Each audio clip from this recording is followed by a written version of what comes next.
हरियाणा सरकार का बजट कैसा हो, इस पर जहां महिलाओं ने डीजल पेट्रोल रेट बढ़ने से लेकर रसोई गैस सिलेंडर पर सब्सिडी समाप्त करने पर बजट बिगड़ने का रोना रोया, वहीं व्यापारियों ने सरकार को आने वाले बजट में व्यापारियों को जीएसटी में राहत देने के साथ खाद्य पदार्थों के बढ़ रहे दामों पर नियंत्रण लगाने की बात कही है।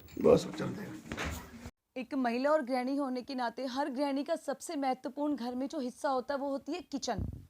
तो आप लोगों ने देखा होगा जो हमारे सिलेंडर्स जो हैं 450 रुपये में आते थे, आज उनका रेट 1000 रुपये हो गया है।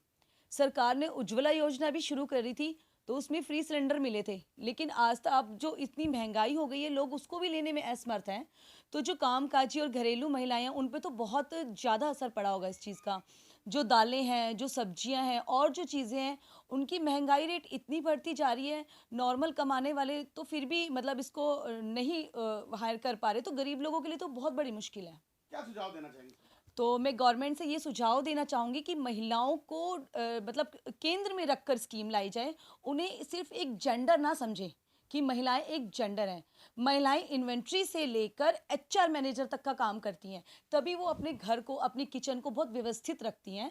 तो मैं गवर्नमेंट से एक अपील करना चाहूँगी कि इतनी अच्छी स्कीम्स लेके आएँ, जो सिलेंडर, सब्जियाँ, इनके रेट बहुत कम करें, ताकि हमारा जो घर है वो बहुत अच्छे तरीके से हम चला पाएँ। सरकार को थोड़ा सा भाव जो है वो सुनिश्चित करने चाहिए हर चीज़ के। नॉर्मली देखा जाता है जब पेट्रोल का बढ़ता है तो उसके बाद सब्जी का, दाल का, हर चीज़ का रेट जो है, अभी जैसे बेसिक चीज़ों का पेट्रोल का बढ़ गया, तेल का बढ़ गया, गैस का बढ़ गया, तो हर व्यक्ति को एक अपना दाम बढ़ाने का मौका मिल गया है।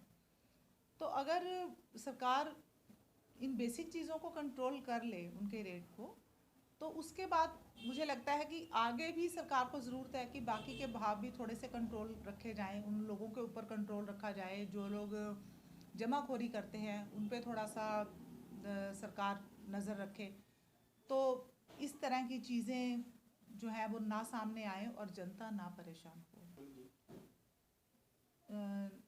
नशा तो देखिए है ही गलत, सबसे गलत है, और मैं सोचती हूँ कि सभी बुराइयों की जड़ है ये।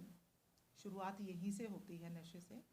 तो एक नशे से जो है हमारा यूथ बिगड़ रहा है और देश का भविष्य यूथ ही है। तो समझो कि नशा जो है वो देश का भविष्य बिगाड़ रहा है।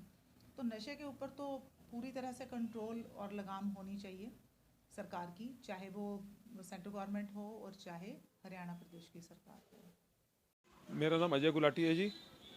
मैं मेन सदर बाज़ार का प्रेसिडेंट हूँ।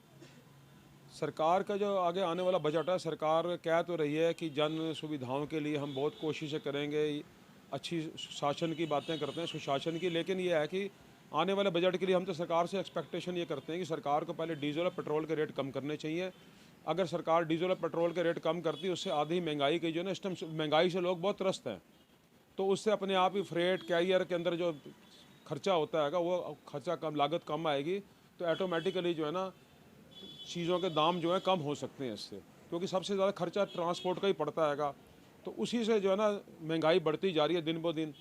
तो इसके ऊपर सरकार को वाकई, अगर सरकार लोगों के बारे में संजीदा था, डीजल और पेट्रोल के रेट बल्कि केंद्र सरकार को भी कम करने चाहिए थे शुरू से ही, इसके ऊपर कोई ना कंसंट्रेशन नहीं दी गई है। तो मैं कहता हूँ सबसे पहले सरकार इसके ऊपर। दूसरा क्या कि जो रोज़मर्रा की चीज़ें, इसको हम डेली नीड कहते हैं, कभी सब्जियां हैं, कभी फल हैं, कभी दालें हैं, कभी खाद्य पदार्थ हैं, कभी वनस्पति है और कभी तेल है, हर चीज़ का रेट जो है ना हर 4 दिन बाद ऐसे बड़ा होता है, लोगों को समझ नहीं आती है कि उसके अंदर कोई पैरामीटर ही नहीं है, एकदम से इतने हाई कर जाते हैं, लोग हैरान हो जाते हैं। जो चीज़ कल को 40 रुपये किलो खरीदी होती है, 3 दिन बाद वही बाज़ार में 60 रुपये होती है, अगले 2 दिन बाद वही 80-90 रुपये पहुँच जाती है। तो सरकार को इसके ऊपर नियंत्रण करना। सरकार कहती है मंडियाँ बनाएंगे, इनको स्टोरेज करेंगे, इनको प्रिजर्व करेंगे, ताकि लोगों को पीक सीज़न में जो चीज़ें मार्केट में ये खाद्य पदार्थ आते हैं हम उनको स्टोर करेंगे, ताकि आम जिस टाइम इनकी शॉर्टेज हो तो उनको नॉर्मल रेट पे सामान मिले, लेकिन ऐसा कुछ नहीं है। तो मैं तो सरकार से ये कहूँगा भी। और दूसरा क्या है, व्यापारियों को सबसे ज़्यादा कमर टूटी है कोरोना करके, और लोगों को बहुत परेशानी हुई। सरकार ने कहा था कि कोरोना के लिए मैं इतना ज़्यादा डाटा रखता नहीं हूँ, 20 लाख हज़ार करोड़ रुपए का मेरे ख्याल मोदी सरकार ने कि 24 लाख का पैकेज दिया था, लाख करोड़ रुपए का। 1000 करोड़ रुपए का, ताकि लोगों व्यापारियों को सुविधाएं दी जाए, आम आदमी को खड़े होने के लिए छोटे दुकानदारों को लोन वगैरह को ऐसे डिस्पर्समेंट करी जाए ताकि लोग अपने पैरों पे मजबूती से खड़े हों, क्योंकि कोरोना में लोग टूट चुके हैं, लोगों की आर्थिक स्थिति इतनी ख़राब हो चुकी है, उसी से बेरोज़गारी भी हो चुकी है, उसमें छंटनी भी हो चुकी है, कर्मचारियों की सब कुछ हो चुका है। बड़ा लंबा विषय हैगा कि कोई ना जीएसटी कम करना चाहिए सरकार को। मैं तो कहता हूँ जो डेली नीड्स की ज़रूरियाँ हैं और जो एक कॉमन आदमी की ज़रूरत है उसके ऊपर सरकार कंसंट्रेट करे। अगर सरकार कहती है कि अंत्य 2 हमारी जो योजना है आखिरी बंदे तक पहुँचे, आखिरी बंदे तक वो योजना पहुँच नहीं सकती है। मैं तो एक बात कहूँ कि क्रिटिसिज्म का विषय नहीं है, सरकार के अगेंस्ट है ना, मैं आलोचना करता हूँ। मैं जो विषय असलियत उसकी बात ये कहना चाहता हूँ। सरकार ने लोन डिस्बर्समेंट करे जी, स्वावलंबन योजना ये वो, तो उसके अंदर जो है ना कुछ सरकार छोटे से सेमिनार करके अखबारों में मीडिया में अपने प्रचार प्रसार में इस चीज़ को रखती है कि